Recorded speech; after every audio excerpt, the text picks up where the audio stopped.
عورتوں کی دوزخ میں تعداد کی وجہ صرف ایک بیان کی گئی، اس کو آپ سمجھ لیں۔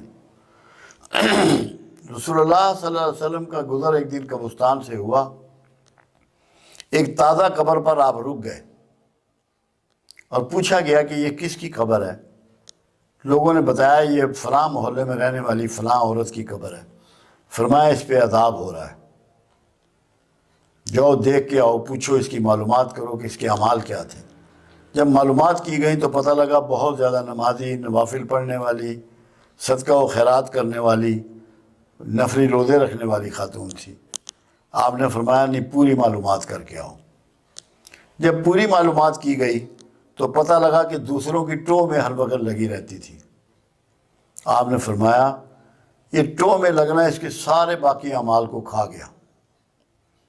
آپ نے ایک درخت کی ٹہنی توڑ کے وہاں اس کی قبر پہ سرانے کی طرف لگا دی اور فرمایا جب تک یہ ہری رہے گی اس پہ عذاب ٹلا رہے گا۔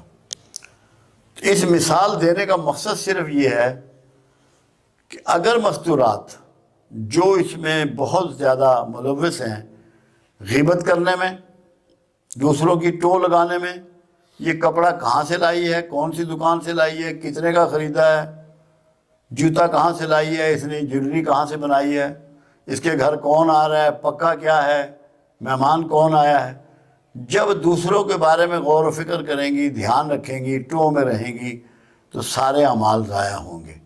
اس لیے آپ کو جب دوزخ دکھائی گئی تو وہاں مستورات زیادہ دکھائی گئی۔ دوسری چیز یہ تھی کہ وہ اپنے شوہروں کی آمدن جو ہے اس کو بعض اوقات اس کی اجازت کے بغیر یوز کرتی ہیں۔ یہ بھی ایک وجہ ہے مستورات کا دوزخ میں زیادہ نظر آنے سے۔ شوہر سے اجازت لیے بغیر اس کی پراپرٹی کا استعمال، یعنی کہ اس کی پیسوں کا یا زیورات کا یا خوراک کا، جو کچھ بھی مالی معاملات میں مطلب ہے اس میں وہ بغیر اجازت کے استعمال، وہ بھی ایک بہت بڑا مطلب ہے اس میں ریزن تھا۔ دوسرا یہ تھا کہ غیبت بہت زیادہ کرتی ہیں۔ غیبت تو آج کل تو مرد بھی بہت زیادہ کر رہے ہیں۔ ان کا تو ٹاپک ہی دوسری کسی اور خاتون کا نام ہوتا ہے۔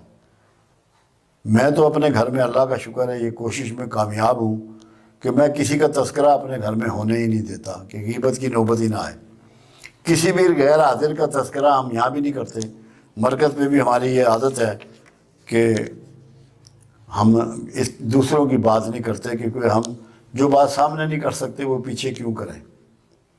تو غیبت بھی بہت کرتی ہیں، جھوٹ بہت بولتی ہیں، ٹو میں رہتی ہیں۔ اللہ انہیں ہدایت دے، ان کو سمجھ دے کہ اپنی ذاتی زندگی گزاریں، دوسروں کے معاملات میں بالکل دلچسپی کا اظہار نہ کریں تاکہ دوزخ میں جانے سے محفوظ رہیں۔